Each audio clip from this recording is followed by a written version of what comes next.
What's going on, fantasy football world? We are back with the Shiver Week 4 Thursday night matchup. We're going to get into some start sits, talk about the game flow, talk about the point spread, the over/under. I'm Brian. I'm Brad. Let's go ahead and dive right in.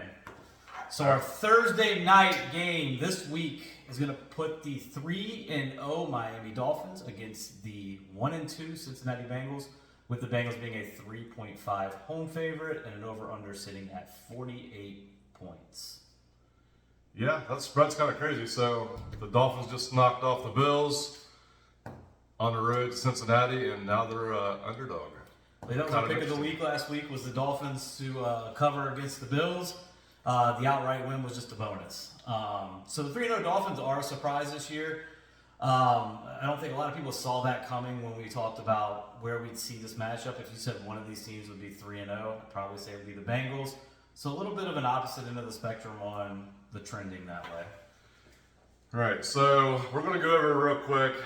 There's obviously a lot of fantasy players in this game, a lot of fantasy stars that are going to be on your rosters and are going to be starting. So it should be a pretty good Thursday night game, unlike the Monday night and Sunday night games last week. Well, but, it makes our job a little bit easier when we talk about these games, because a lot of these guys are just going to be you don't sit them.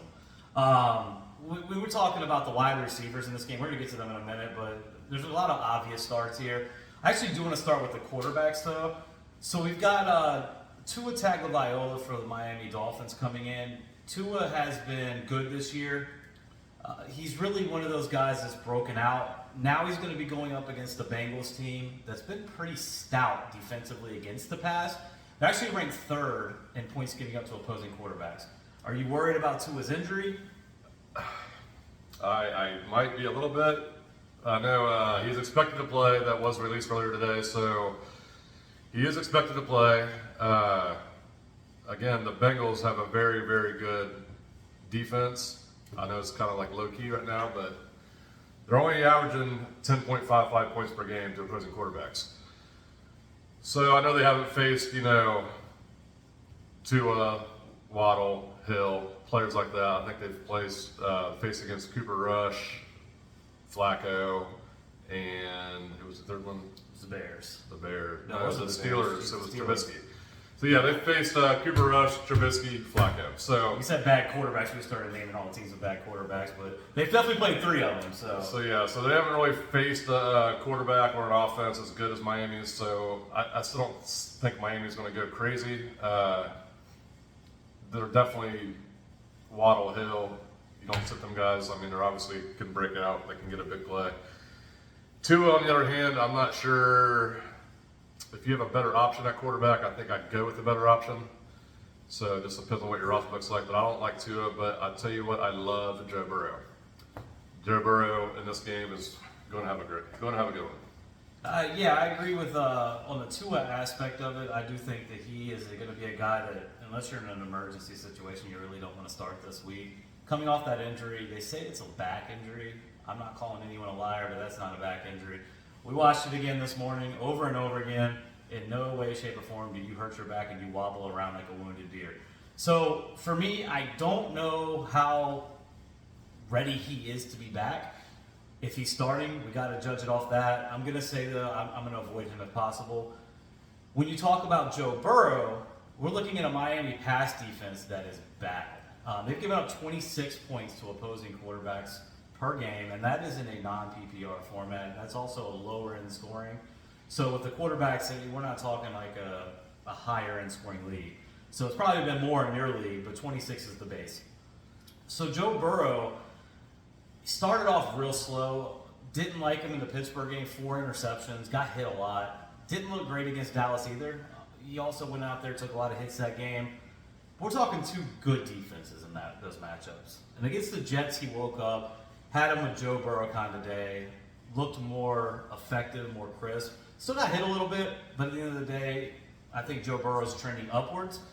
Against this pass defense that's just bad, I feel like Joe Burrow is going to have that game that we say this is why we drafted Joe Burrow when we drafted him. Yeah, I think the running game has a big part of that too. So Mixon obviously hasn't been going very well this year.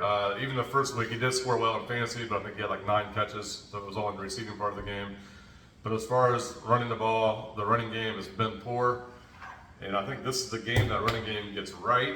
So I think that will take pressure off of Burrow. If that running game's going good, that'll open up that play action, and I think Burrow has a really big game tonight. And I feel the same about Mixon, because I think Mixon, he's going against the Miami defense that allows 116 points, or 116 yards on the ground per game. That's a lot of yards. Granted, a lot of that was Lamar Jackson, but it's still per game over 3 games. So their run defense isn't all that great. 22.87 points per game to opposing running backs. That's per game. That's a lot of points. So I'm liking the Bengals offense in this one. I think Burrow, Mixon, I think they both get right here, and they both have big games. Yeah, I'm going to say with Tua, like I said, we're going to be on the sit range with Tua. Joe Burrow's going to be a must start. You just have to go with your guys. Joe Burrow was the guy you drafted probably in a decent amount of the first rounds area. So I'm going to say 4th, 5th rounds about where Joe Burrow fell to in my typical drafts that I saw. So for me, Joe Burrow is a guy that's going to go big. And I think Joe Mixon also, like you said, is going to benefit from all of this. I'm a little worried about his ankle. They said there's no worries, no issues, he's good to go. So we're going to have to trust that if he's playing, he's healthy. I just don't know. As long as that ankle holds up, he'll be fine. So we'll put that little tag on it and say that. But I'm going to say at the end of the day, Mixon's going to have a big game. He's going to find the end zone, finally get out of that slump. Burrow's going to probably be the guy that throws it to him. I'm going to say a receiving touchdown for Joe Mixon. Going to get you a double point. So. That'd be great. That'd be great for 2 of my leagues. So we've got one clear backfield. We've got another backfield that isn't so clear, and that's going to be your Miami Dolphins of Raheem Mostert and Chase Edmonds. So we all drafted Edmonds as the guy. He was the guy in drafts. Mostert went undrafted. And week 1 kind of played that script. Week 2 and 3 were a little bit off. Mostert's been getting a lot more action, a lot more touches in these games. Are you comfortable with either of these running backs in this game? I am not. It's almost like maybe not as bad, but almost like a Rams backfield type of deal. So I don't like any running backs in this game. I don't like starting either one of them. I'm not even thinking like even a flex play, but Edmonds, I feel like has more talent. I feel like he's a better running back, but again, Mostert's got that big playability also. So they're kind of, I don't know what they're doing in Miami, but it's not looking good for fantasy football for those running backs. So, and also the Bengals run defense is somewhere like in the middle of the pack. They're allowing 86 yards a game on the ground, 19.27 per game to fantasy running backs. But remember, that is all the running backs on the entire team. That's them together. Mm-hmm. So if he gets 8 and he gets 9, that's 17 of them right there. So I'm going to say I like Chase Edmonds as a flex this week, and the reason is the reason you just mentioned. So the Bengals give up 86 yards a game on the ground, which would be 8.6 points in your fantasy format. So that leaves an extra 11 points unaccounted for, which it tells me 2 things. It tells me 1, either the Bengals are giving up a lot of touchdowns to running backs, or 2, they're giving up a lot of catches out of the backfield to running backs. Those other points are being made up through the air and in the end zone. So for me, Chase Edmonds has a little bit of touchdown upside tonight. I think he has a little bit higher floor than he has in the past, so I would say Edmonds could be a flex. Mostert just hasn't showed he's going to get the amount of volume needed. I don't think I'd play Mostert in any lineups. Yeah, so I think this game just boils down to basically all your studs.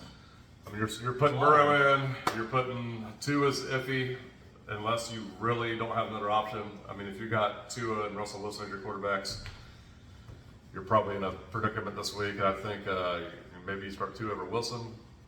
Maybe that's about it. But yeah, unless you're in a bad spot for Tua, I'll leave him on your bench. Obviously, you're starting your Hill, you're starting your Waddle, you're starting your Mixon, Chase, Higgins. Those guys are all obviously in your lineup, so there's not really too much to go over as far as stats wise. Them guys you're keeping in, and it's going to be a pretty good game. I mean, I'm looking forward to this game. I still think Tyler Boyd is relevant. I just don't know how relevant when he's the third option. There is a lot of mouths to feed in that offense right now, and I feel like this game could get into a good, decent scoring game. So as many parts of those offenses you can get them. The only parts I am not sold on both ends is that the tight end position. Gesicki for me is just an absolute fade the rest of the year.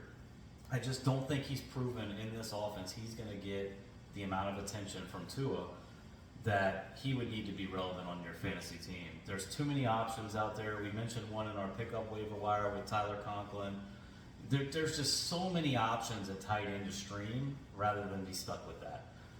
Hey, what do you think about Gesicki? I mean, he is 100% touchdown dependent.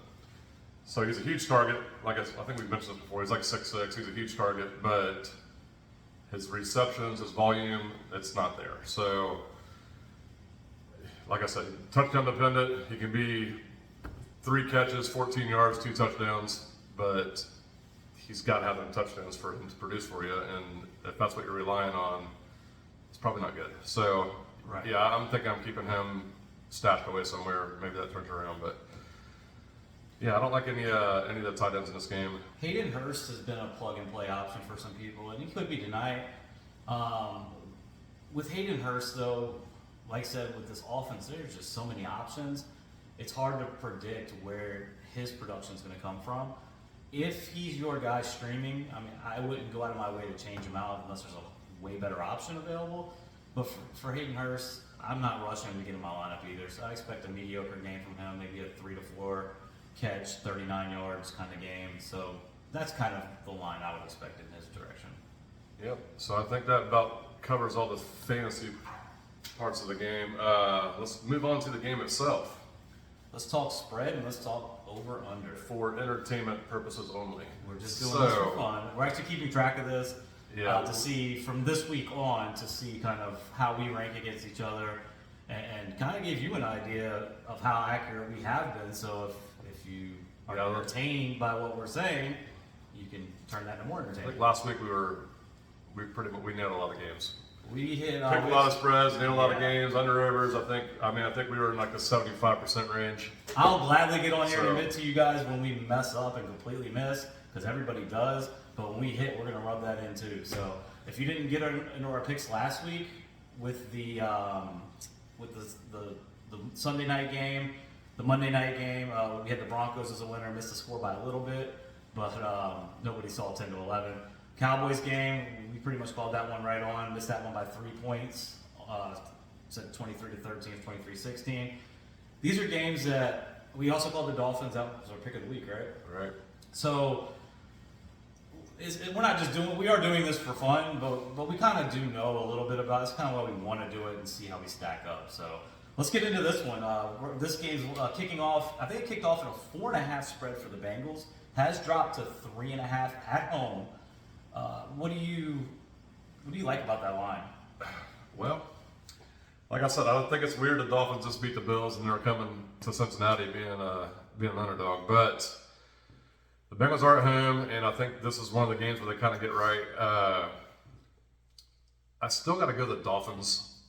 I'm not necessarily saying the Dolphins win this game, but I'm going to say the Dolphins, if they lose this game, they lose by less than 3.5. So I'm going the Dolphins for my pick.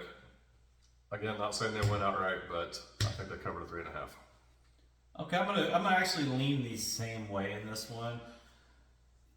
Vegas is very weird. When they put these lines out, I look at them and say, what are they thinking? And it's usually the opposite you think is going to happen is what's going to happen. So for me, I assume that the Dolphins would actually be the favorite in this game, maybe by about 2.5 points. So they did put the line pretty heavy for the Bengals, which has dropped, which tells me there is a lot of money coming in on the Dolphins. That scares me in this game by saying I think the Dolphins cover, because usually when Vegas benefits from one or the other's going to happen. I'm going to go with a 27-24 Bengals win tonight.